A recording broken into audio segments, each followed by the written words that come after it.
This is Danny from Baltimore, Maryland, representing one of the 6 Wolves fans in Baltimore. You're listening to DU Football Show. And their Light 1 coach now, apparently, too. Yeah, that always makes me laugh. That is a good one. And that was great because that was actually Danny's first time meeting us, ever being exposed to the show ever. Yep. Was that live show at Monument. At Monument. It was pretty good. Somebody said, I'm sorry, so I heard today, Bruno Lage no longer in charge. Let's start the show. Born in the land of Bowie, Maryland. Bred to be a fan of fucking Everton. Punch you in the eye and drink your rye. Sam Houston. Sam Houston?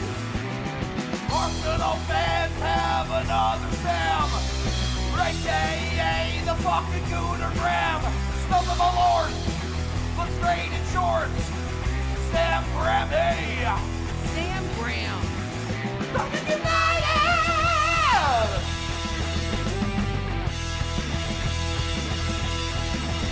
Fucking United!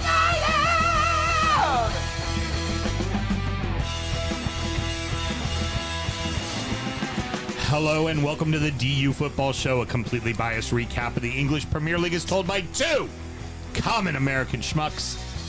I am your host, Sam Houston, and across the way from me, the man that's going to risk life and limb to fly Spirit Airlines in his swim trunks. Yes. Just because daddy needs to get to the beach fucking quicker. Damn straight. Samuel Graham. Sammy, how you doing, buddy? I am excited to get the fuck on that plane. Let me tell you. Has said no one that's flown Spirit Airlines ever. I know. They are the stuff of desperation, and I've reached that stage. This year, I am in desperate need to get out of Dodge. You know what Southwest's new slogan is, right? What? Southwest, we're not Spirit. We're recorded at the DU Public House just outside the nation's capital. You can check us out on all podcast platforms. Please be sure to rate, subscribe, review, and share with a footballing friend. Should you want to chat with us, there is many ways that you can. Mr. Graham, how do the good people get in touch? Well, if Spirit Airlines would like to get in touch with an advertising opportunity, it's dufootballshow@gmail.com. I think that answer would be a big resounding no from them. We have a very small, actually reasonable nominal fee to speak positively about your company. And then at DU Football Show at all the social medias to get in touch on there. That's Twitter, Instagram, and Facebook. Lovely. If you get a chance, please subscribe to our YouTube channel. That helps a ton. A quick review. There haven't been any in a few months, so you haven't had a chance. Even if you reviewed us before, review a new show. Can you see reviews on Spotify? No, you can't. I can't All you can see is the stars. It's stars, yeah, right? Annoying. And it might be that's it. It might just be hit stars because obviously, I've rated our show a 5-star when I've been on. I mean, because it is. 5 stars, motherfucker. There's an old show I used to listen to that isn't on anymore. It was called The Crab Feast. And they would tell people, they'd be like, rate us 5 stars, and then in the comments say, fuck the Crab Feast. Yeah, because the comments. We don't care what you say, just 5 stars. Yeah, it's because those are the two things. The more comments moves you up the line. Doesn't matter what the comments are. Right. Just to have comments. And then the star ratings, obviously. Right, exactly. Yeah, exactly right. I'm all for anyone who wants to do kind of like a creative way of slamming us. Houston got his humble beginnings. Sheep herding, and like if they want to write some kind of diatribe, that would be fucking hysterical. And I can guarantee you, surefire way. As long as you're not Taylor, because Taylor, I know you'll do this. I want somebody else to do it. Yeah. Surefire way to definitely get that review read on the air. That's for damn sure. Absolutely. Yeah. I mean, you read Mike Rogers' reviews. Oh, yes, we did. Also, make sure you join the closed Facebook group, Drunken United FC. That's where most of the banter happens online. Discord. We have a link tree to all of our stuff pinned to both Instagram and to Facebook and to our Twitter as well. So easy enough to get in touch. Sam and myself both work in the wine and spirit industry and both have a deep, passionate love for all things distilled spirits. So as the red-blooded Americans we are, we've got to have a drink in our hand throughout this show and every single show. Mr. Graham, this is a little something we've been waiting a little while for, and I'm excited that we're finally getting to drink it. Yes, it is Whistle Pigs Piggyback Bourbon, 6-year-old bourbon whiskey. 97% corn on this one, 2% rye, 1% barley. It is 100 proof, aged for 6 years, as I said. I think it's a pretty damn good whiskey. It's big sweet. Yeah. Big sweet. Well, the corn content is massive, Yeah. obviously. Yeah, big sweet. Not a ton of heat.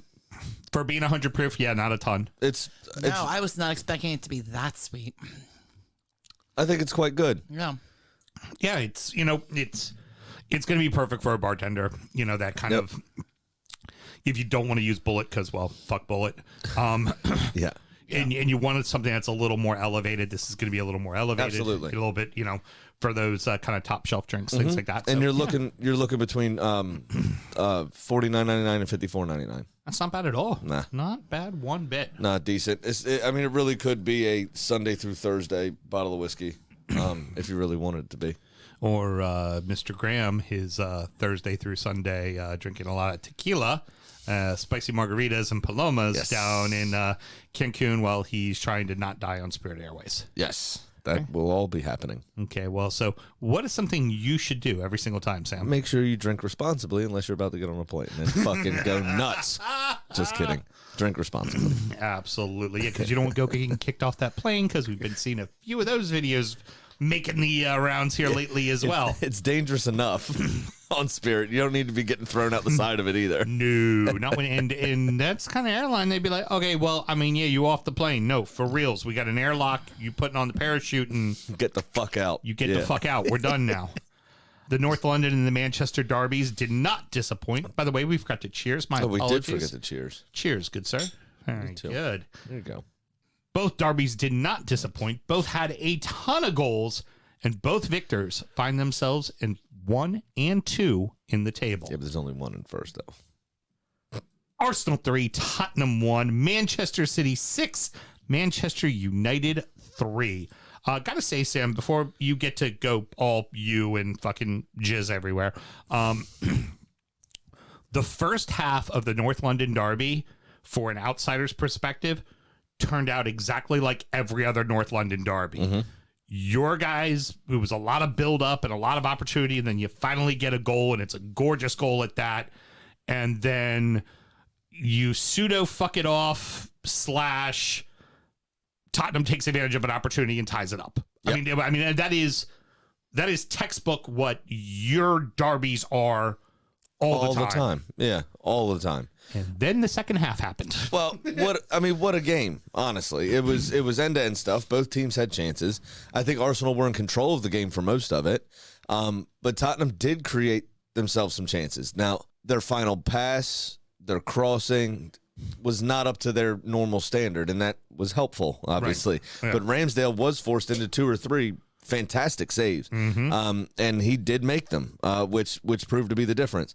Obviously, Thomas Partey with the opening goal. I mean, how many times have we seen him shoot from long range and then end up in row Z? Yeah. Without a doubt. And this time was on target, and what a shot it was. I mean, you couldn't have held it in the corner any better. Hugo Lloris had started moving towards that side, still couldn't get to it. Yeah, it's almost like he just kind of did like a little hook pass, because it was kind of off the side of the inside of his foot. Yeah, it was his instep. It was just almost like he just went, okay, I'm just going to lay it right up there, and I'm going to put it where he can't get to it. Yeah, it was like a really firm pass, basically. Yeah, exactly right. And it was fucking gorgeous. I mean, you couldn't beat it. Arsenal were just at the races. I mean, they were tuned in, and it was a stupid counterattack that we found ourselves kind of a little disjointed on the left side, Tottenham's right side. And I can't remember who it was that cut in. It was Richarlison. Richarlison got the penalty. What a dive. I mean, it was excellent. He got all leg. It was clear. I don't know what game you were watching. Gabriel Jesus got leg. I just know Richarlison's reputation from his time at both Everton and Watford. His reputation isn't to be a diver. His reputation is to be an embellisher. He gets fouled a lot. It's not like old Jackie boy who just falls over the minute you touch his back. Typically, I see you standing up for your boy. It's all right. That man gets hacked. That's all right. I was standing up for him when he was an Evertonian too. I told you I hated how much he over embellished. Because he did. He over embellishes like crazy. I know. But he definitely, it was a foul. It was a foul. It was a penalty. It was a penalty. I mean, they did get it right. Ramsdale was a little unlucky. Went kind of the right way, but Kane left it more towards the middle, even though it was kind of near to Ramsdale's body. Just couldn't get a foot on it to save it. And they were tied 1-1, obviously. Then, thank you, Emerson Royale. I was going to say, well, first, somebody's halftime talk worked. Somebody's didn't. Yeah, that's true. We did score before Emerson got sent off. Well, Hugo Lloris, I mean, he had a couple of saves himself. How somebody of his quality... It was a bad Yeah, I mean, he's very... The last couple seasons, he's very much had some Jens Lehmann about him. Good, consistent, good goalkeeper, right? But every now and again in the big games, the absolute howler. Where did that come from? I mean, that was a pretty easy... It just should have been right under his arm, right under his fucking arm. He should have had that. And one. Gabriel Jesus reacted first and was able to poke home. Yep. So I mean, it would make up for the penalty give. Exactly. Good poacher's goal put us right back on top. Just 3 minutes after halftime or so, and then Emerson Royale did his business, which was absolutely shocking. So I will say the following: it's a red card, right? But I've also seen that been given a yellow a lot too. It was initially, I think. Mostly to Virgil van Dijk. Honestly, I would call that a Derby red. That's a Derby red. That's one of those. It's one of those in the moment. You hear the crowd. You're looking at the replay.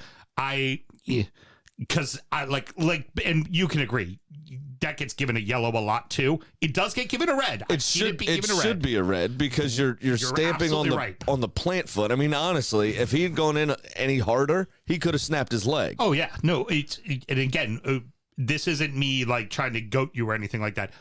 I feel it was a red card, and I feel that the right call was made. But I also look at a lot of other examples where that exact same foul happens. It does not get a red card. It only gets the yellow card. So it kind of like I said, for me, it felt like a Derby red just because it was like, you're in the moment, you're looking at it. The video obviously is going to make sure you see right where those spikes are going right into that ankle. And I think the Derby influenced it a little. The other piece to this, it wasn't even relatively close to the ball. I mean, the ball was well out of Martinelli's feet at that point. It just wasn't even close. And that was also his trail leg. So it's like your feet, literal feet off of the ball. Like there's no way you can even make an excuse that you were trying to go for it because you weren't. And we'll get into it as well with later with another match later on in So That Happened. Don't give the ref that decision.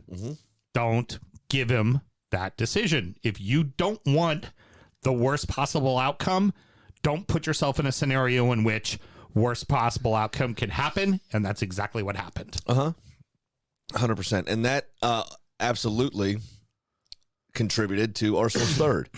Oh, yeah. They were short at the back. At this point, Arsenal were well and truly on top, and Tottenham made 4 substitutions, which first of 2 times that happened this weekend. And this one looked, there were 2 very different outcomes. This one smacked of desperation, and Arsenal took advantage of it. Again, Martinelli recovered from that injury, that knock, dished out by Royale, and cut in from the left-hand side. Was kind of running out of room, but one of the Tottenham defenders, I can't remember who it was now, maybe Davies, overran him a little bit. Granit Xhaka took the ball actually off of Martinelli's foot, and by the time the 2 defenders reacted, Granit Xhaka was already away onto his favorite left foot and rifled the ball home into the far side. It was excellent. And then Arsenal saw the game out well. I think there was one more save Ramsdale had to make, and it was a job well done. Well, and also for Tottenham, while there was a goal right after the 4 subs, but the 4 subs did also what they needed, what Conte needed it to do. Give up no more goals. Right. That's really what it came down to. Oh yeah, absolutely. Where and I'm not done talking about this match yet, but when we get to the next match, that no go so well for United, right? It did not. They kept giving them up, which is the problem. At some point, you have to try to shut down the fucking, turn off the faucet, stop the scoring, like especially because those 2 goals could be the difference between second and third place, or first place and second, or Champions League or not Champions League, in the instance of all of these big 6 clubs, who we're going to be talking about all of them in the first 2 segments here. Like, those goals mean something. Yep. Those goals mean a 100%, fucking lot. 100%. I mean, we say it in the relegation scrap all the time. Those goals are a point at the end of the season. Absolutely. if you don't remember, what Alex Ferguson's Manchester United won the league on goal difference. Is that right? Mm-hmm. At one point, over City. Right. It was Ferguson's final year. Those goals are worth a point basically in the grand scheme of things. So the City being as free flowing as they are worries, it's going to worry the rest of the league for sure. Right. Yeah, exactly. You need to be aware of goal differential. And but if they keep shipping goals like this, though, 3 to Newcastle, 3 to, if Arsenal find their boots, we might, I like it. Yeah. Now, what does this mean for both sides? First, let's start with Tottenham. Probably relegation. Okay. Let's start there. It means the whole thing is on fire, and Conte's standing there with a bottle of gasoline. Okay. Yeah. Nothing. It's too early in the season for it to really mean much, other than it continues to grow Arsenal's confidence. I mean, I think it does more for us than it hurts them. Yeah, for Tottenham, I was going to say it really doesn't hurt them at all. And we've talked about it a few times. They haven't been playing particularly well anyway. Right. If you're going to lose to your rivals in their building at the early part of the season, okay. There's been some draws, but I saw some ridiculous stat that Tottenham hadn't won at the Emirates since like 2010 in the Premier League. Wow, that's a big stat in the Premier League. Well, I mean, it's one of those situations where it's like.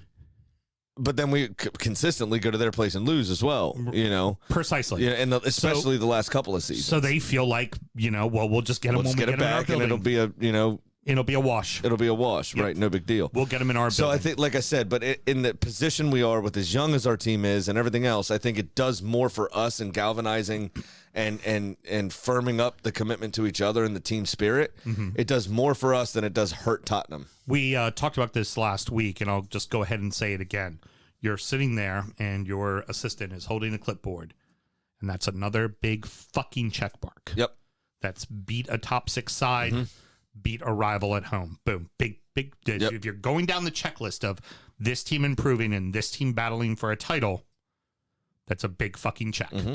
And this next weekend is another big fucking check. Yep. Hopefully. This is... we're catching them at the right time. Oh, definitely catching them at the right time. So, let's hope. So 20 minutes in with Varane playing center back, it seemed like we're going to keep Erling Haaland in check and we're not going to let De Bruyne beat us. The problem was you had Bernardo Silva and Jack Grealish down the other side of the field running buckshot, and they're already up 1-0. Yeah. And then Varane gets hurt. And then 3 more goals. Yeah. Like literally in 10 minutes. Just like, oh, now it's 4-0. Yeah. So the funniest 2 things that I saw this weekend was Harry Maguire smiling on the sidelines of this game. Because the attention's finally off of him, I guess. Mm-hmm. And he couldn't possibly have affected it because he wasn't playing. And a video that got shared of the Big Show from WWE and Wee Man in the ring together at the same time, and Big Show smacking the shit out of Wee Man and him doing a couple of like kind of cartwheel-esque flips on the back of the slap. Right. And the caption was Erling Haaland versus Martinez. And I about lost my shit.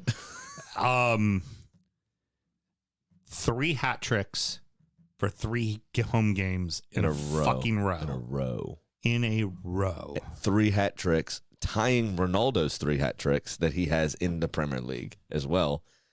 Erling Haaland did it in 8 fucking games. Mm-hmm. 8 games. And then Phil Foden also gets a hat trick.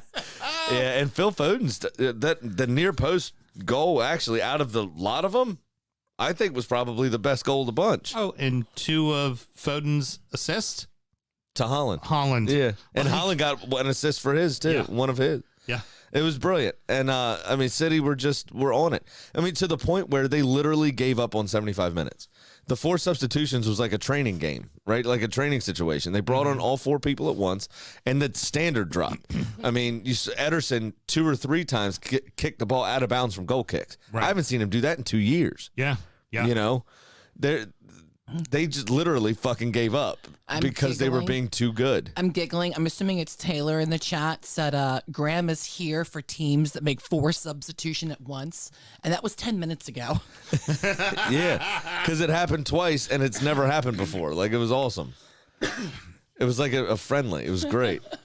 And very two different circumstances, as I said. But, I mean, United... Anthony Martial getting off the mark with his goals, fine. That bodes well. Mm-hmm. But City at that point had checked out. They didn't give a shit. And Pep said it in his post match. He said our standards dropped. He said that this is not what he expects from his team. He wants them to play for the full 90 minutes. That game should have been 6-1 because there's no stopping that Anthony goal. No, there's not. It'll go as one of the great forgotten goals. Yeah. There's how many consolation goals that get scored that nobody fucking remembers. Yeah. But him getting off the mark in general, Anthony Martial is a good thing, right, for United. That helps them. But as I said, the manner in the defeat and the effort that City were putting in at the time of Martial's goals, I don't think the team can really take anything from it. Interesting, Martial got the penalty and not Bruno Fernandes when he was on the pitch as well. That was, and I wonder if a lot of that Bruno Fernandes rather looks a very frustrated player. Oh yeah, he definitely does. Yelling at teammates, yelling at the referee. He looks petulant. Yeah, and childish. And things just aren't going well for him. No. I could see him losing his place in the team, moving Christian Eriksen back further up the pitch, and bringing in Casemiro to start full time. Well, and that's how it should work out. That's how it should be because Bruno Fernandes has not been playing well. Because he's my first-round pick in fantasy, and every year my first-round pick in fantasy decides to fuck it off and end up eventually on the bench. Aubameyang did that a few times for me. Yep. Hell, he got off and shipped off at one point. And then, now with Bruno Fernandes, just he'll figure out a way to get him to fuck it right off. Well, he already has, really. I mean, he scored 1 goal this season so far? Yeah. 2 assists maybe, something like that? I mean, he's not played well. Not offering anything. Ronaldo didn't come off. Whoops. I think didn't come on, rather. I think that's very strategic in that regards because that is exactly because people don't know this with Ronaldo, but he can be a bit of a hothead. This is exactly the game Ronaldo would come on and get a straightaway red and see himself with a 3-game suspension. Well, here's the problem. But he's not playing anyway, really. Right. He's getting the last 12, 15 minutes. But he's still, Eric Ten Hag, when he first got signed. He could still be a difference maker. No, absolutely. At that time. Eric Ten Hag said when he first got signed, right, as manager of Manchester United, he came out and said something to the effect of, we're going to treat Ronaldo like everybody else. It's not going to be a problem. Right. Then after this game in his post-match said, I didn't bring him on out of respect for his big career. Oh, wow. Okay. Didn't want him to be a part of the game. Well, then you're not treating him. 8 games in, you've already bowed to Ronaldo's fucking will. Right. Like, hey, Ronaldo also, he could have looked at Ronaldo and said, get ready. And Ronaldo would be like, no, I don't know, mate. Calf's a little tight. I seriously forgot that he was still playing. Yeah. I was going to say, I would have subbed him on purpose. Go humble yourself. Right. Bitch, be humble. Right. You remember that video from yes, I think it was on Vine, that one. Yep. Bitch, be humble. Be humble. So one thing we have definitely learned is United is still a ways off. Yeah. A ways off. I really enjoyed the chat over the last couple of weeks, and that's why I kept my mouth shut all weekend in DUFC with everybody spouting off at the mouth. I said, no problem. Go ahead. You beat us. Well done. You counterattacked us to death. We controlled that entire game. You beat Liverpool. They're misfiring. You are not in a good way. And they were like, oh, no, we're marching straight up the table. Okay. All right. Uh-huh. Yeah. Watch them go to Goodison and have problems next Sunday. Yeah. I mean, as soon as the first meme was shared about United having righted the ship, Pep Guardiola started writing United on the back of his left hand, which happens to be his pimp hand. Okay, in preparation for this game, and then just laid it across. Now, with that being said, I was very proud of my my little post that I put up. Just wellness check on all United supporters. Need everybody to make sure they check in that they're safe from Hurricane City. That's pretty good. And then after the fact, just going, look, when the stupid fucking Gooners start doing their stupid fucking Gooner things, because it's what they fucking do, right? Just remember, Manx, This isn't on the rest of the group on this in this Facebook group. This is specifically on you all. Oh, yeah. Because you all have been a fucking unbearable for 3-4 straight weeks, and you deserve this.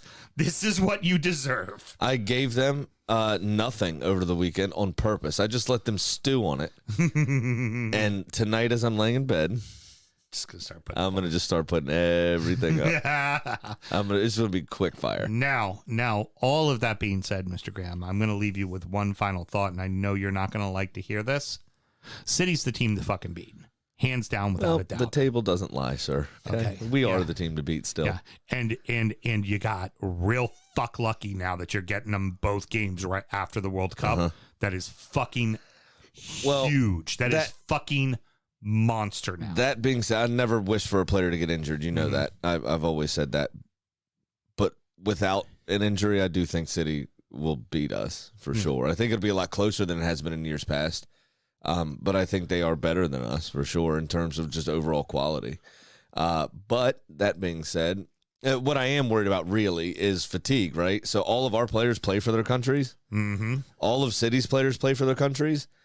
But Norway's not very good. So Erling Haaland's going to have a month of rest. Yep. Fuck. Well, Martin Odegaard too. That was but if Jesus, Brazil's right now the bookie's favorite to win it. Yeah. So it could be going right to the end. He takes his hits. He doesn't dive like Richarlison does. I hear you. Except for Richarlison scores winners for fucking Brazil, okay? Hey, technically, Jesus had the second goal in this one, okay? I'll tell you what, it's going to be tough, but I'm still, when it comes to the World Cup, I'm not fucking rooting for Brazil. I just can never bring myself to it. I'm not either. Never. No. I never can. But Peter Drury did mention in all of, like, while the game was going on, he was just like, just think about it. Martin Odegaard is playing brilliantly with Arsenal, and Erling Haaland is playing just otherworldly with City, and neither one of them are going to be in a World Cup because their team didn't qualify. Yeah. It's like, it's wild. Imagine if we had Haaland in a World Cup. Jesus. Oh, yeah. It'd be awesome. It could be, dare I say, Dixie Dean-esque. Yeah, right.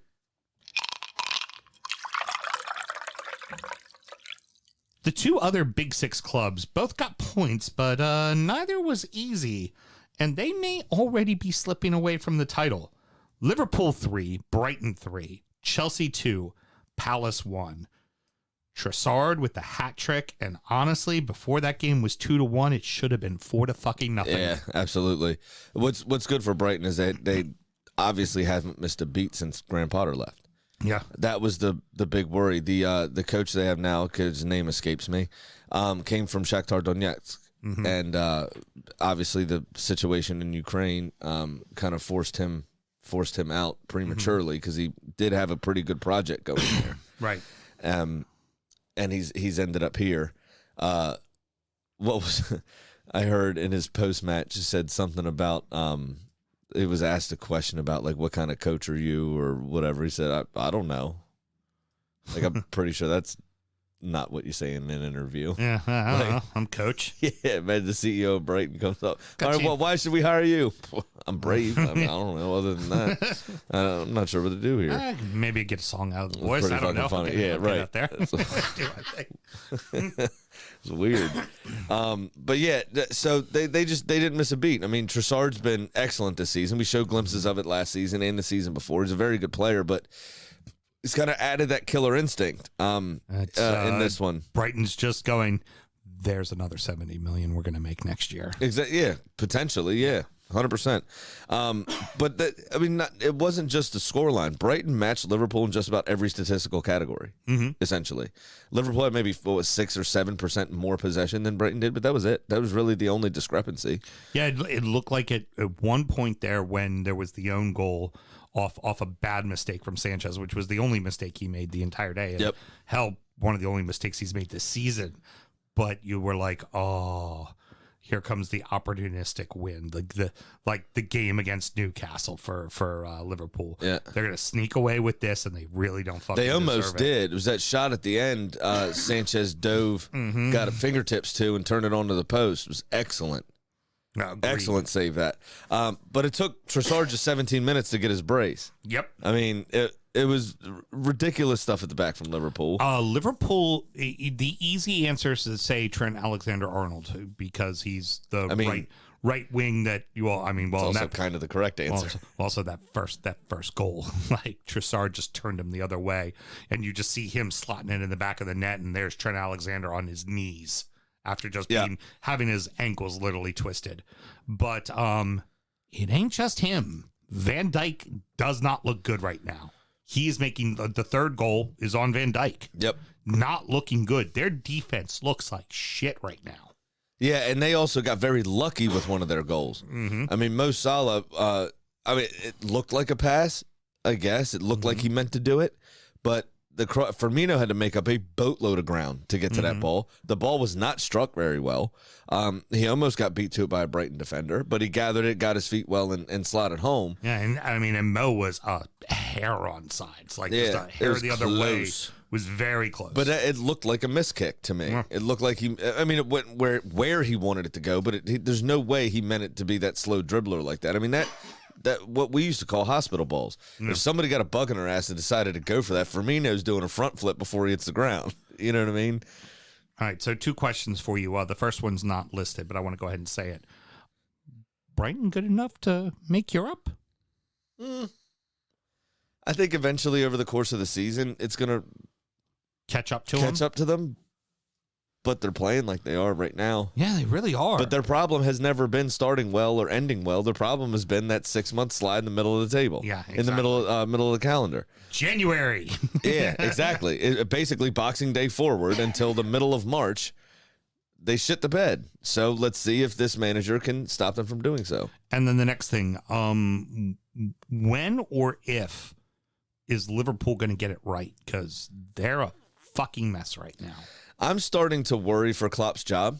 I think he'll get to the end of the season, but I am starting to worry about his job a little bit because at some point, people say that things just need freshening up, but, whatever.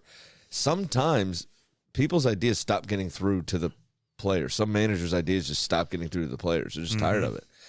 Going through having up until the last game of the season, having all 4 trophies in your favor and you winning only the 2 lesser ones. Yeah. I mean, that's something hard to pick up yourself up from. That's a big disappointment. You also have the Sadio Mane leaving. Yeah. He's a massive player for the club, obviously. Yeah. And you see how much they're missing him. Mel, you had some thoughts? Hey, Graham, here's a thought. Theoretically, there could be a week coming where Klopp and Gerrard are both out of a job within weeks of each other. Yeah. That's true. I don't think Stevie G's... I think he'll slip up before he gets the job at Liverpool. Oh, I don't think he's going to Liverpool. I'm just talking about both of them, those good buddies in the unemployment line together. I think one of the perfect examples that the NBC crew had talked about this weekend is Pep went out and got Haaland. He has worked his system to incorporate the big striker up top. Klopp has gotten Nunez, and he needs to work Nunez into his system. And hasn't. But he has to work him into his system. Right. How about change the system? You take this fucking ungodly talent and you figure out, because the only thing that City is doing a little bit different is they're a little bit more direct to goal with their passing. Mm-hmm. It's not so much beating you from the outside as much anymore or having to connect 4 passes. They're doing 2 passes to the space. Let the big fucking Norwegian run to it. That Ricky Gervais. Get the Norwegian fella. That meme's pretty funny.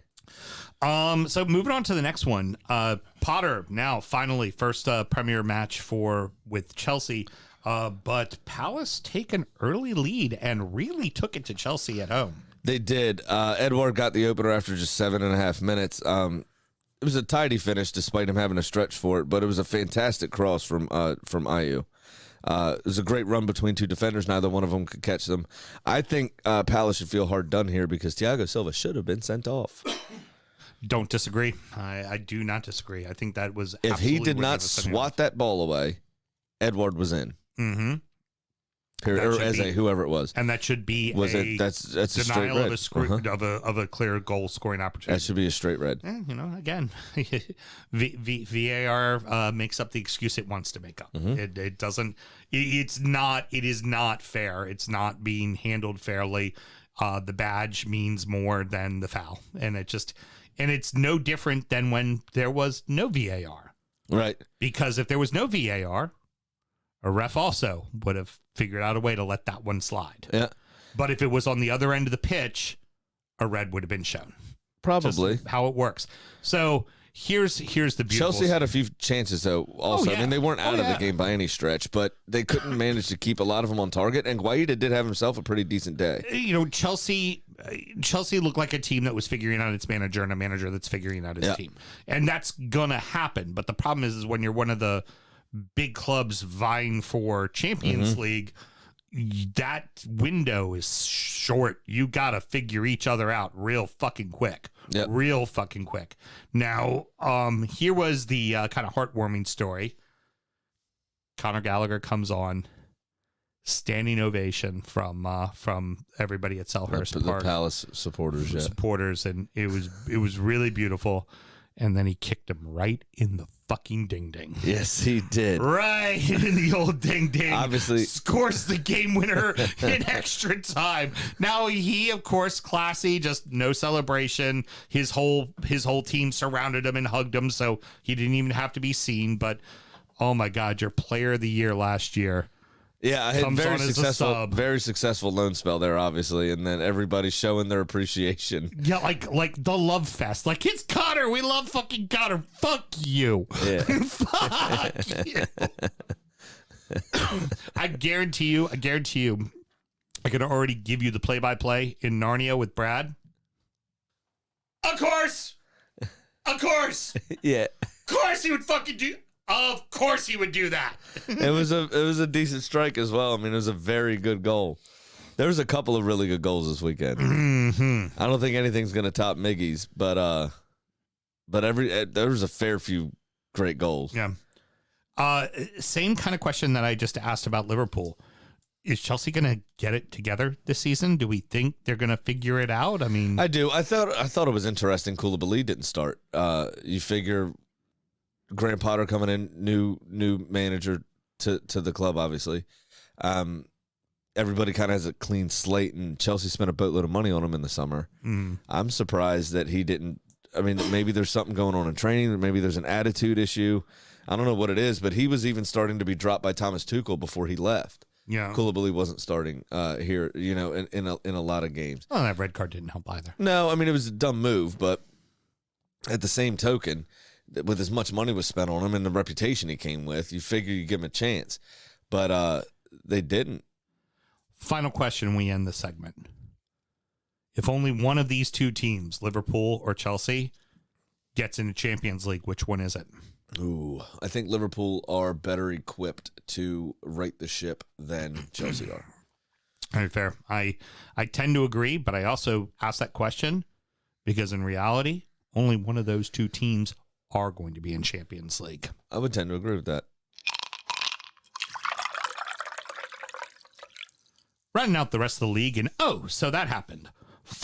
Newcastle 4, Fulham 1, Bournemouth 0, Brentford 0, Everton 2, Southampton 1, West Ham 2, Wolverhampton 0, Leeds 0, Aston Villa 0, Leicester City 4, Nottingham Forest 0. Bad red early sealed the fate for Fulham. Yeah, I don't know what got into them.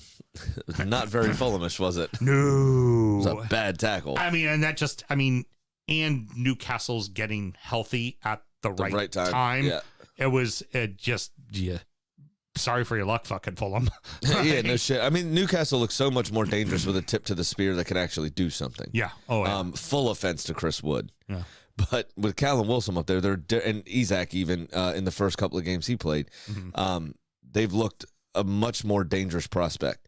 They seem to have. They had a string of draws, obviously, prior to this win, but they came out and Joe Willock was excellent. Miguel Almiron obviously had his two goals, and then Callum Wilson got the opener. I mean, it was fantastic, and he had a couple other chances that he took well, but the keeper was either equal to it or he just missed. Some improvement from a Marco Silva side because they did find a way to get at least a goal and stop the bleeding. Like they finally were able to shut it down and not give up 6 or 7. Because again, that's a fucking point. That's an extra fucking point at the end of the year, that goal differential. Yeah, absolutely it is. And it there's the thing, right? I mean, if it's, and Mark, you said this about Marco Silva's, about Everton when he was there. One bad thing happens and it all kind of seems to fall apart. Plan A is great, but there's no plan B. Right. It all just kind of snowballed. Exactly. And it took all of 3 minutes after the red card for Callum Wilson to give Newcastle the lead. Yeah. Yeah. And it just kept going. Now, they did get the consolation goal at the end.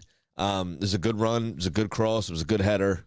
But Mitrovic was largely non-existent in this game, where he's been their focal point throughout the season so far, and obviously all of their championship season. So that'll be worrying. Now, of course, it was against his former club, and that can weigh on a player in one of two ways, right? Oh, of course. Be extra motivation, or it can be kind of nervous about doing this. These fuckers. Yeah. So, but I mean, when they're at their on song, the entire team, Newcastle are a different prospect to the Banter Club they were, the last 4 or 5 years. This is the kind of game you need to go win if you're going to be a top 10 side, if you're going to be challenging for a European spot, which that needs to be the aspiration of this Absolutely, club. Now that 100%. this kind of money is you finish in 9th and finish just outside of Europe, but next year, Europe is the game plan. Like that's where you should be. I think that's also going to... I think this season he'll be whatever happens. Next season, I think is Eddie Howe's chopping block season. Yeah, well, it's finish in the European places or fuck off. I mean, but this season, I think, like you said, they're going to give him some leash. The comparison is very simple to make to Manchester City in 2010, 11, and 12 as they were starting to grow as a side as well. It's a very easy comparison. It's a very fair comparison. And honestly, for Newcastle, it's what you kind of want to emulate. Frankly, it's what you want to emulate. Well, what Newcastle should have done if they wanted to follow the City plan was hire Mark Hughes. Oh, Sparky. Hey. They could still do it next season. That could happen. Not a ton. I want Pardew to get hired again right as his 8-year payout's ending. So I want them to enter into another contract. Yeah, I heard. Not a ton to really talk about in Brentford and Bournemouth, but there were chances for a 0-0 draw. I thought Bournemouth were unlucky. That's the first thing I have written here. What the fuck, VAR? That was a fucking penalty. 100%. That was a penalty. That is zero different than the penalty that didn't get called for West Ham against Chelsea. See, and this example here is where I think your Big Six club argument usually falls down. Right. It's just bad refereeing, period. Yeah. Yeah, no, because there's no reason to favor either one of these clubs because they're both roughly the same size. It's very fair, but it was he slid through late. He didn't get the ball. Yep. He tackled the man, and as he tackled the man, he raised his leg to make sure he couldn't get by him. The ref went and looked at it. Yep, and waved it off. It's just bad. It's just bad officiating for a while. It wasn't like he looked at it for a few. Like the commentators were just like, "How do you look at it that long and not call it a fucking penalty?" The bottom knee that was sliding on the ground does make contact with the ball, but only after he hit the player at least 3 times. So he came in, hit him on the side, raised his foot, hit him there, then hit him with the bottom leg, and then the knee hit the ball away. I did find it funny. It's not even close. Ivan Toney with a couple of chances, but his probably best play was saving it off the line. Yeah, no shit. And for Bournemouth, it's another fucking point. Like, yeah, they're uglying games up enough that they're proving to be difficult to beat, and they're kind of trying to make the Vitality a bit of a fortress, even if it is only for a draw. Stay out of the drop zone as long as fucking possible. Yep. The longer you stay out of it, the better chance you're not ever going to go in it. 100%. And if they keep picking up points, I mean, we're going to talk about them in a minute. Forest don't look like they got a fucking idea what they're doing. Yeah, you know what I mean? We're going to get to them, but yeah. Right. There's other teams that could, and it could be a situation where you're hoping that you're not as bad as the other three. Yeah. And that may be your ticket to staying in the league this season. And if you do, that's something to build from. And for Bournemouth, I think they can look down and go, okay, I would have said before today there's 3 teams worse than us. But after how Leicester looked today, I would look down and go, well, at least there's 2 teams worse than us. Right. They could easily go, I think Forest and Wolves are worse than us. Mm-hmm. So you just got to find one more. That's all you got to do. If you're the Cherries, find one more fucking team. Ugly it up just enough to stick around. That's all you got to fucking do. Yep. And right now they're doing it. I don't have faith that they will continue to do it, but they're doing it right now. That's all you can ask for. 100%. Toffees win coming back from an international break. That never fucking happens. Toffees win on the road. That never fucking happens. Toffees win at St. Mary's Park. That never fucking happens. Okay. Sam Graham, I give you the number 1 defense in the EPL, the least goals against, your Everton fucking Toffees. You sure about that? Number 1. I'm going to have to look that Is up. this one of those 50% of the time it works 100% of the time deals? I'm going to have to look this up. Number 1 defense. I don't believe it. I think this is bullshit. Okay, you know what? Then if I've fucked it off, then Ryan Williams has fucked it off on the ATP, and my boys at the Everton Aren't We pod fucked it off too. Oh man, It's true? the Premier League app doesn't. It only shows goal difference. It doesn't show them both. Our goal laid out. difference is 0. Pickford. But seven goals against. Now, all of that being said, Just 7 against. That's farcical because we've withstood a lot of pressure. Pickford's been playing fucking fantastic. Yeah. So, you look at it, you go, the best defense, they haven't given up as many goals, but they probably should have given up more than they have already. No shit. The other interesting thing, chances created in the league. Number 1. We all know who number 1 is. City. No, player. What player? Oh. Chances created? De Bruyne. Yeah, goal chances created. Uh-huh. Number 2, Alex fucking Iwobi. You're welcome. Again. Now he takes credit for him. He shits on him whenever he fucks off. The Pro Arsenal agenda. He's man's finally paying back some of that 40 million you spent on him for no reason. 28, you fucker. 40 was reported. The key thing with him now, he's, dare I say, first name on the fucking team sheet. Mm-hmm. He's become that important, and again, broken record, fucking Idrissa Gana Gueye fixes all of it. Yep. The fact that you have someone there, he fixes all of it. Oh, and hey, by the way, Wolves, Connor Cody can't play in a 4. He's been playing in a 4 and scored this weekend. He's been playing in a fucking 4. Brilliant. Love his sister getting involved on Twitter. Yeah, it was funny. After Bruno Lage no longer in charge. Yeah, no longer in charge. What a funny weekend. But anywho, I think she said the weekend that keeps on giving. Yes, there's a picture of her brother celebrating the goal, and then Bruno Lage standing there with his giant clown shoes. Some interesting decisions from Hasselhoodl with the defense. I would have probably started Salisu. I don't know why he didn't. But the one thing that Southampton has going for it, they decide to start a bunch of kids. Got a decent little bench. Yeah, and absolutely. But what I'd be worried about was if I was Southampton, because of the position they find themselves in, and the way the league is at the moment, is with that young squad that they have. I thought they played very well in this game. Yeah, does this kind of game hurt them? They fell apart in a total of 5 minutes. Yeah. And the only thing I can gather from that was at least it wasn't 9 minutes. Yeah. Heard. Come on, we're not capable of scoring 9. But so I don't. We're you know what we're capable of scoring? 7 all season because our goal differential is 0. But I thought y'all played well also. I think Frank's starting to turn a corner. I think things are starting to level out. That a lot of that has to do with Idrissa Gueye. The other thing is Onana. What's my name? Yep. He was excellent again. Provided an assist in this one. He was fantastic. Oh, they now went from before the season started is who the fuck's going to play midfield to holy shit, they got themselves a good midfield. Oh yeah, Decore's the sub. Yeah. They sold Alon. Sold him to a team in the United Arab Emirates last week. Just go fucking retire already. Yeah. But they've got. How do they transfer him outside the window? Because it's the UAE and they can just. Is it their window? Yeah, it's their window. Maybe. Okay. That's how they got rid of James Rodriguez as well. Was same That's how thing. they got rid of Dele Alli to Turkey too. Exactly, longer window. Irons are finally out of the drop. That's huge, and it's because Moyes finally changed his fucking lineup. Oh, that's what I was gonna say. Damn it! About your boys, as a quote from your former manager when speaking about West Ham making the Europa League, is it David Moyes said, "It just can't get any better than this. It just can't."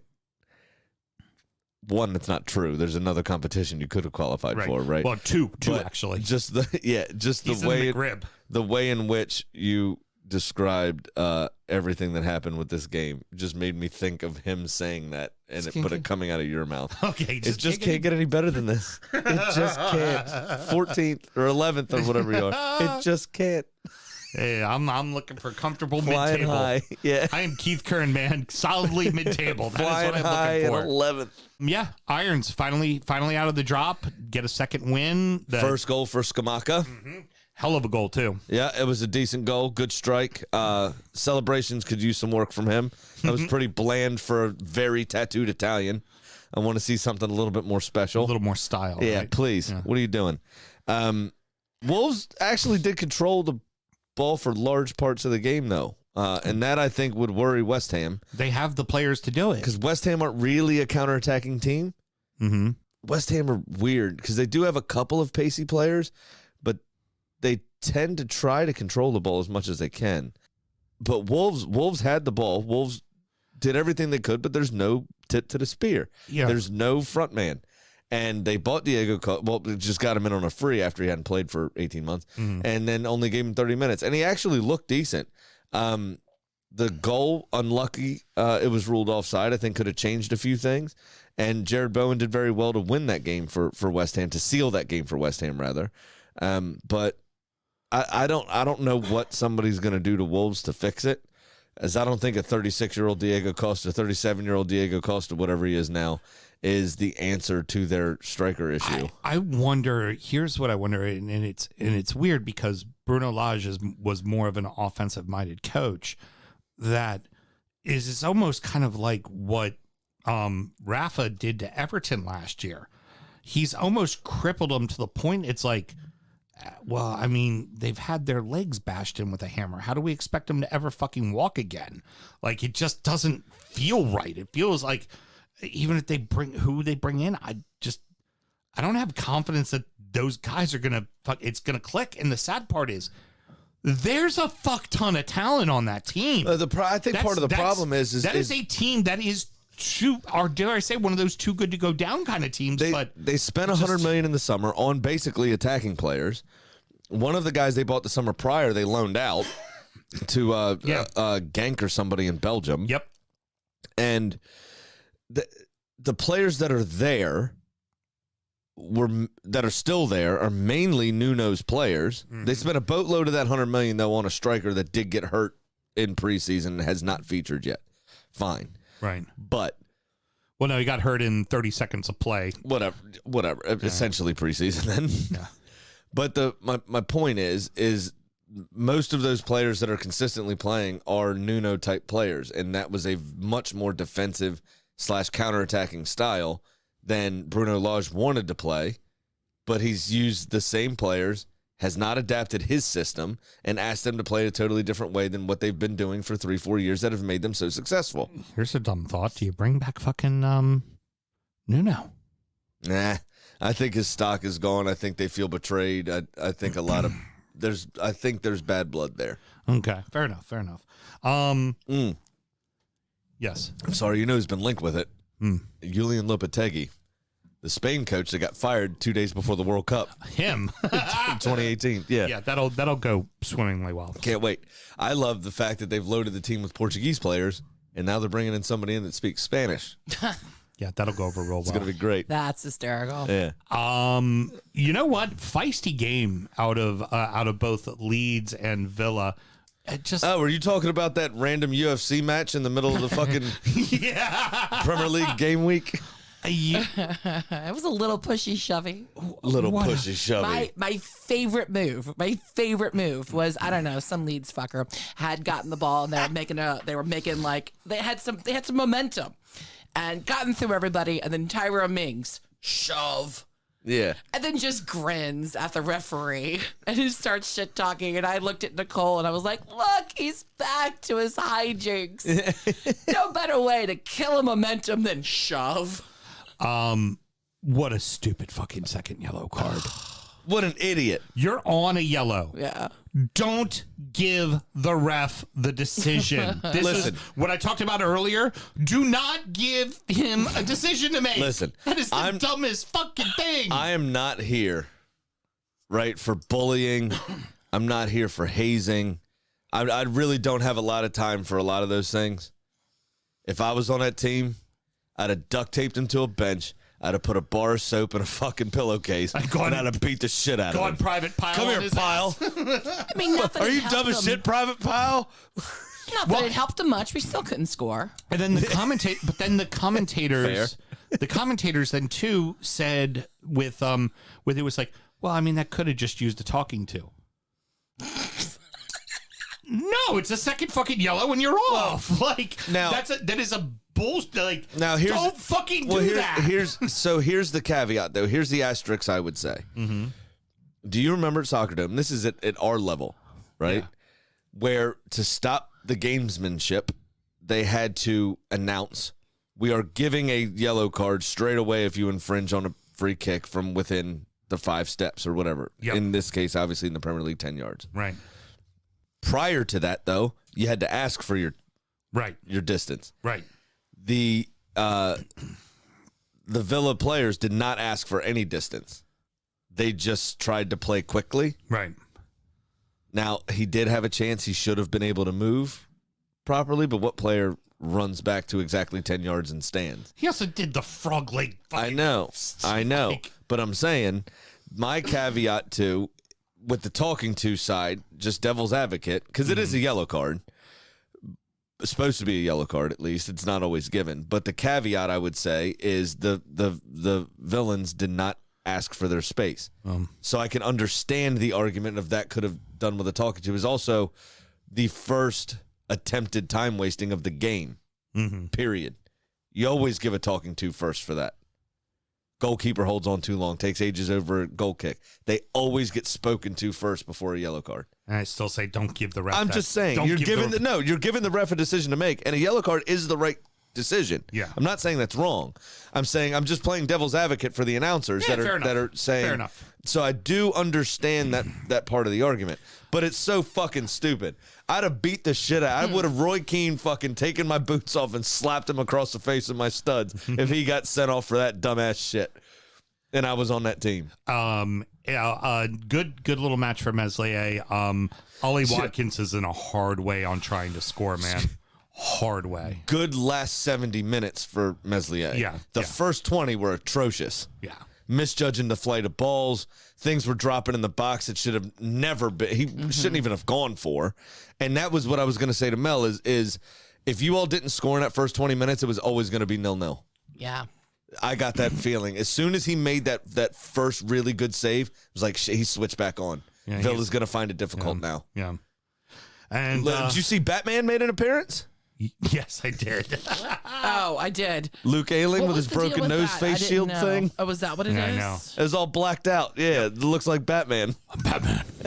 So the bartender at the Queen Vic in D.C., you know, the Villa bar. Nobody else's. Yeah, nobody else's. Yeah. She's, she watches it because she works there. Her best quote, I'm starting to think some of these soccer players were theater kids. Nice.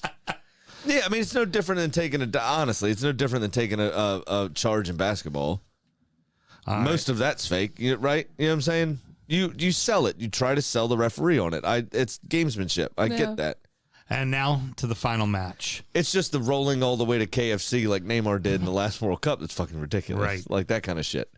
Finally for Rodgers. Finally for the Foxes. I think Rodgers wanted to get sacked and couldn't. And then his players responded. Finally a fucking performance.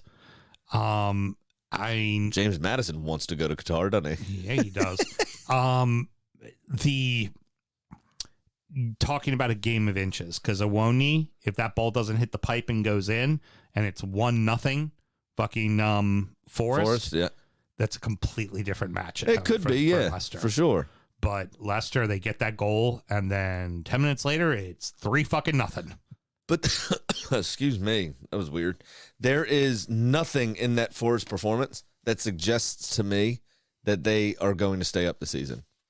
No, I don't. They were disorganized. I don't think they're going to get it right. I mean, this is probably my highlight of the weekend, despite the great goals, despite the Miguel Almiron volley, despite all that stuff, the red cards, which were imbecilic. I may have just made up a word. That's fine. Good. Keep it rolling. The way in which Dean Henderson had that temper tantrum after the second goal just made me smile.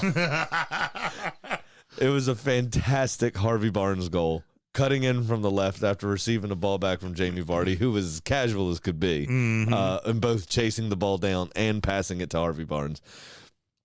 Him doing Nico Williams so easily and then just lacing it to the far corner was the stuff of dreams. And Dean Henderson, full stretch, couldn't get there, and he fucking frog flopped like the proper worm to get himself off the ground and just starts punching and hammering the floor. It was like, first, you need your hands, okay? Yeah. Don't punch the ground if you're a goalkeeper. This is like when Aaron Ramsdale you're celebrated. The only bright spot on the side right now. Don't get hurt. It's like when Aaron Ramsdale celebrated by punching the post. We're like, what the fuck are you doing? Don't break your finger, you idiot. Yeah. Dean Henderson just like jumps up, starts punching the ground. You can see him screaming the whole way he's doing it. It is fucking hysterical. How the fuck do you let them walk in that fucking easy? It was so simple. It was so simple. I mean, the strike was excellent. He had a fair amount to do with the shot itself. But getting too easy. Getting to that point was nothing. Way too easy. My goodness. And that's his problem. I feel his pain. That's what happens when you sign 20 people in the offseason. Yeah, the commentators very jokingly said it'll probably be a completely different lineup next week against Villa. Exactly. And they're not wrong. They're not wrong at all. Did you see Steve Cooper's face when it happened? Yeah. He just went down, held his knees, and just stared at the ground like, what the fuck? Like, this is not what we train. So Palace was losing those games early in the season, right? And maybe towards the tail end of right when Patrick Vieira took over, actually.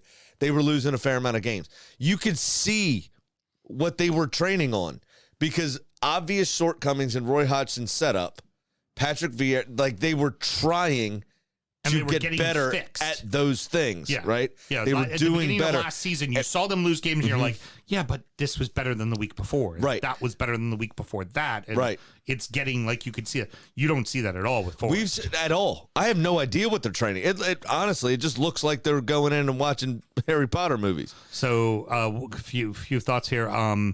Danny Ward tried to fuck off getting a shutout.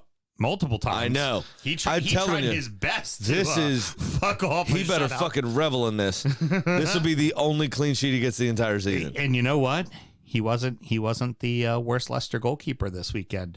I'm not sure if you saw our boy Brody put up a tweet about it. The Everton ladies beat the Lady Foxes in the 90-plus minute. Unfortunately, the goalkeeper for the Foxes, we like to call it in the business pulling a Ward.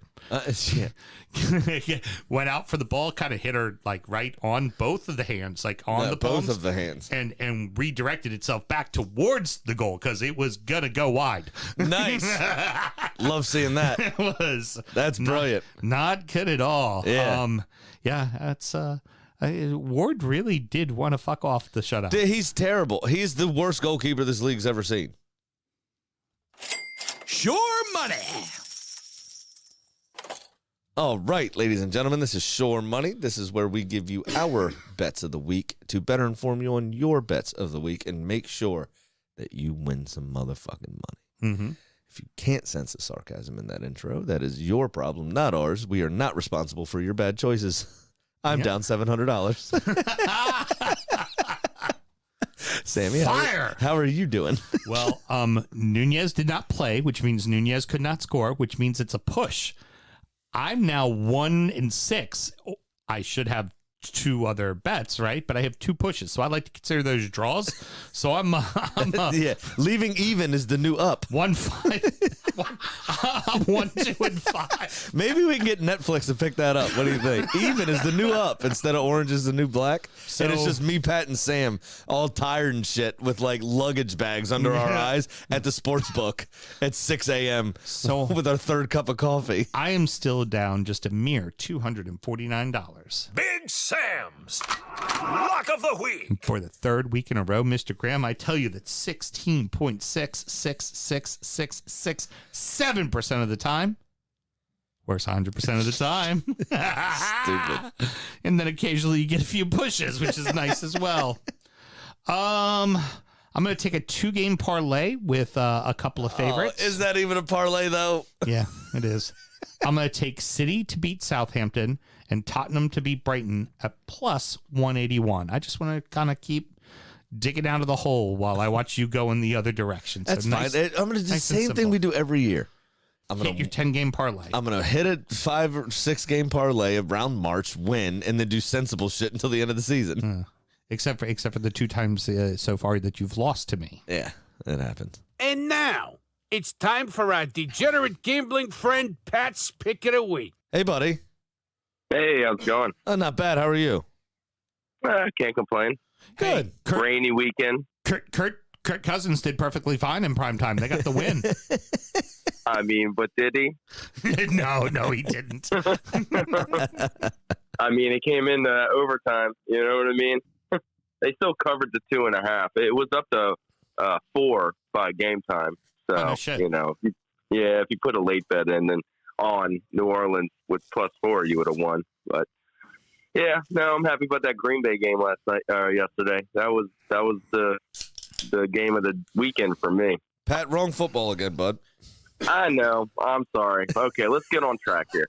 All right, so I'm down 400, and so this week I'm going to do just the same as Sam's doing, is 2-game parlay, and we're actually sharing a game too. I'm going to take Tottenham as well at plus 150, and Manchester United over Everton at minus 108, which will pay off at 380. You didn't learn from last week betting against Everton? Well, you know, I still like that bet. I was on the right side of that bet.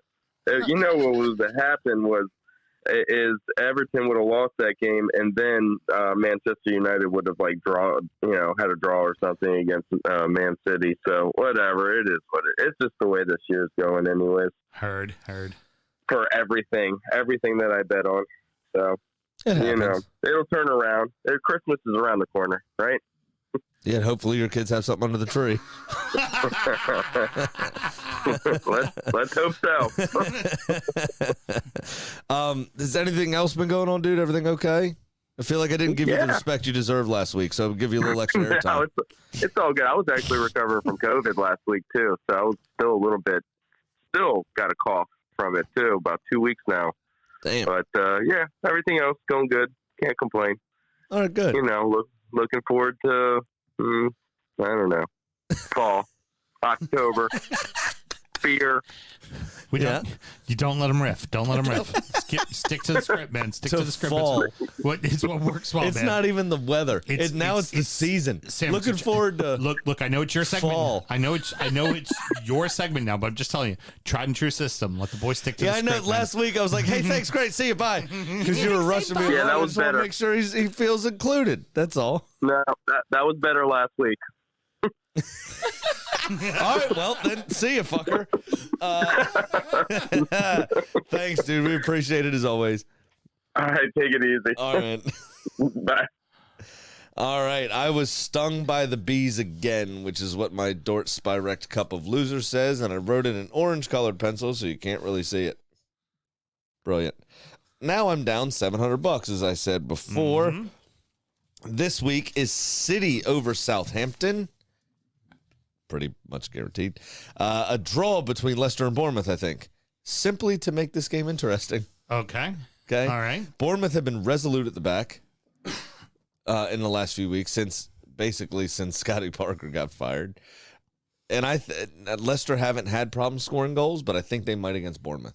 Okay. I don't know why. I just got a feeling. I also wrote this prior to today's game, which sucks. And then Brighton to beat Tottenham. Okay. Because Tottenham aren't playing very well. That's my hot take. And I picked Tottenham to win. Very good. All right. So, of course, it'll come down to that, and I'll get like a 90-second Harry Kane winner, and I'll be fucking annoyed. But that is supposed to net me plus $1,041. Fabulous. Very good. Very good. The thing we have to realize is do not improvise ever with Pat. But you know what you can improvise with? A fucking chicken.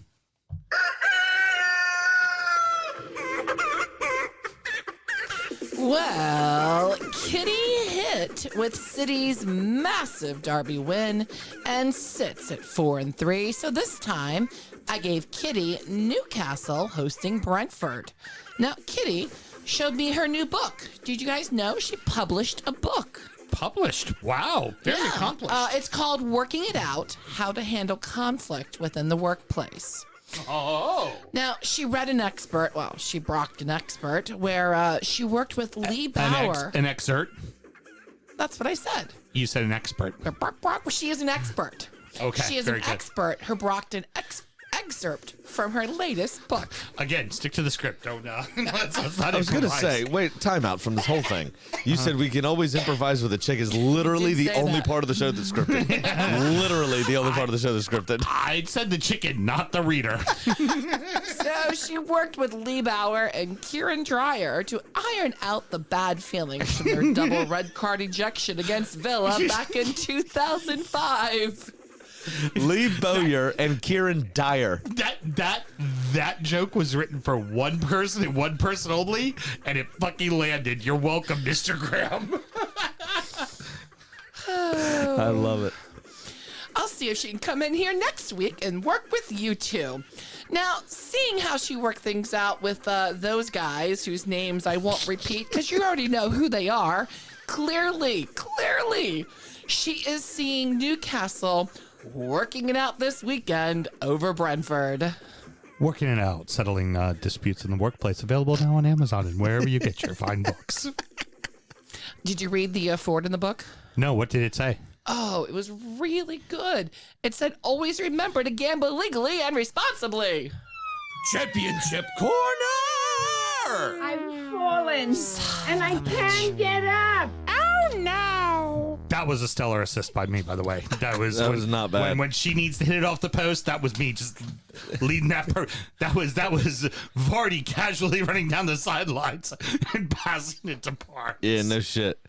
All right, so the championship roared back on Friday with a Luton 2-0 win over Hull, away from home, actually. Ooh. Blackburn 2-1 over Millwall. Norwich City grabbing a win 1-0 over Blackpool.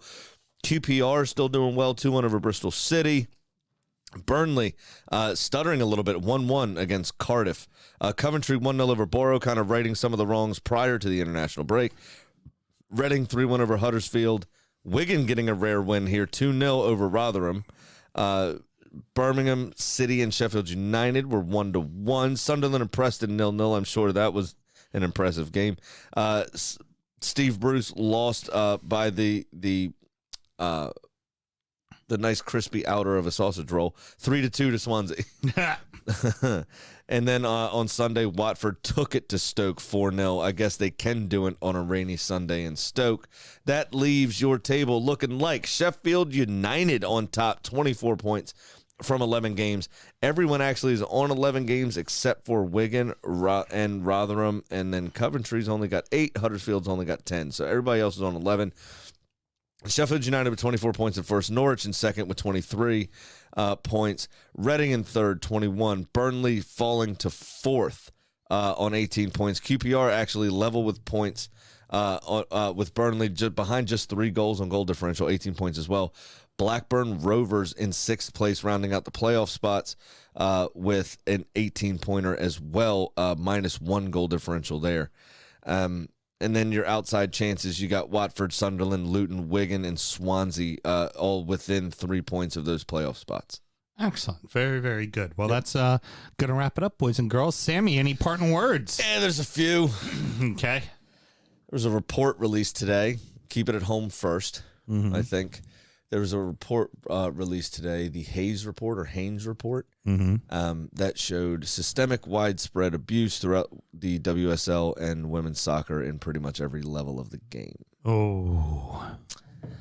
U.S. soccer is now requiring background checks for every person that works, men's or women's, for the U.S. Soccer Federation, which is surprising that was not in place to begin with, since a lot of them are working with young people. You would think a background check would be... That's standard operating procedure, really. We sell booze for a living.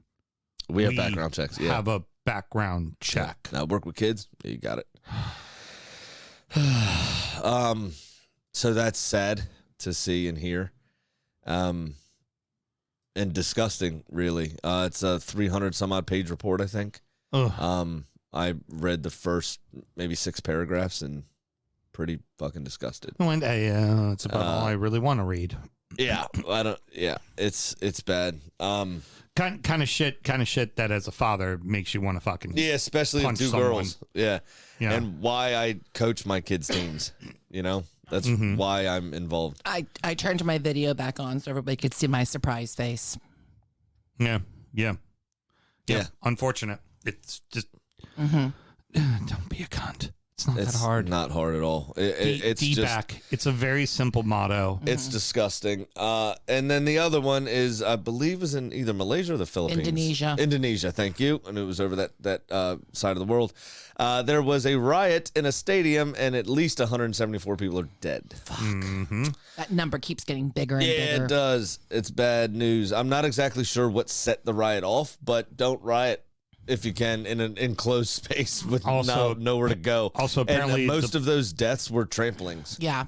From what I read, so they were just literally stepping on the people in the crowd with them. Apparently, the police decided that a good way to subdue all this would be throw tear gas in, because that'll solve. Makes the situation a lot better. Solves problems. That calms the situations down. Yeah, because when you can't see and you're choking and you're coughing, what you're going to do is peacefully sit down and stop. Yeah, no, you're going to fucking run and try to get away. So, you know what works? Tear gas is for? You know that works for? A situation involving 3 people or less. Yes, very simple. Because all it does, especially in a mob that's already a mob, is escalate things exponentially, because nobody can see, hear, or breathe, so they just run in whatever direction they see fit, and it just makes it 10 times worse. Dude. I mean, even I'm not for the use of them.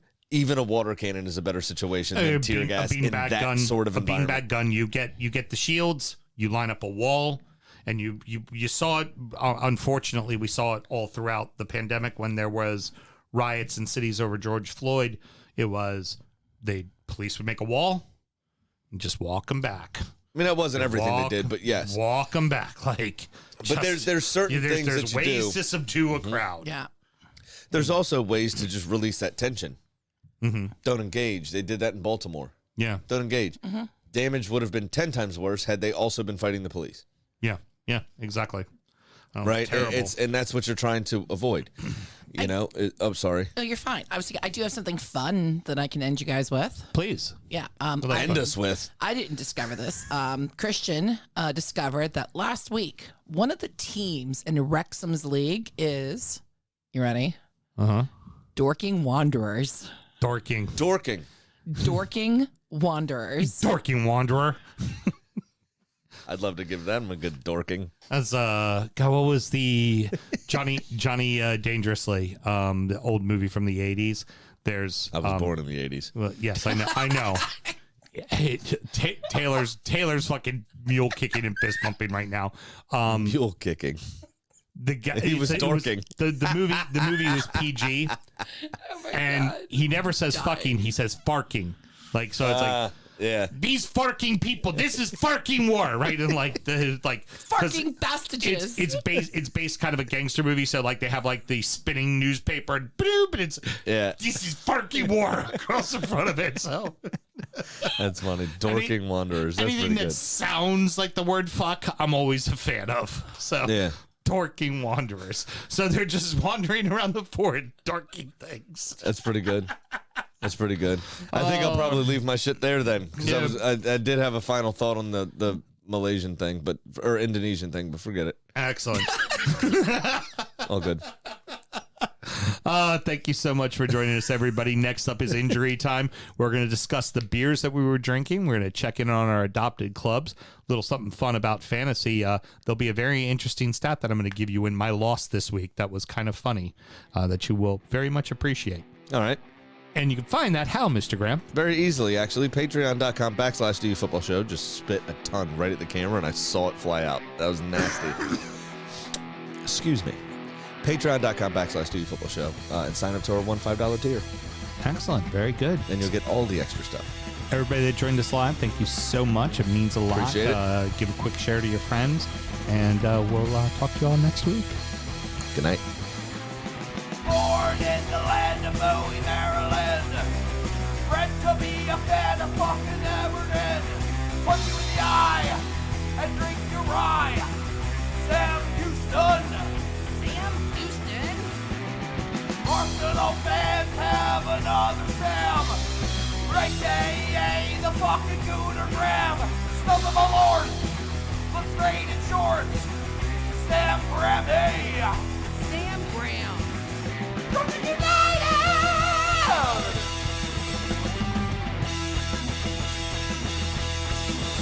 Brooklyn United!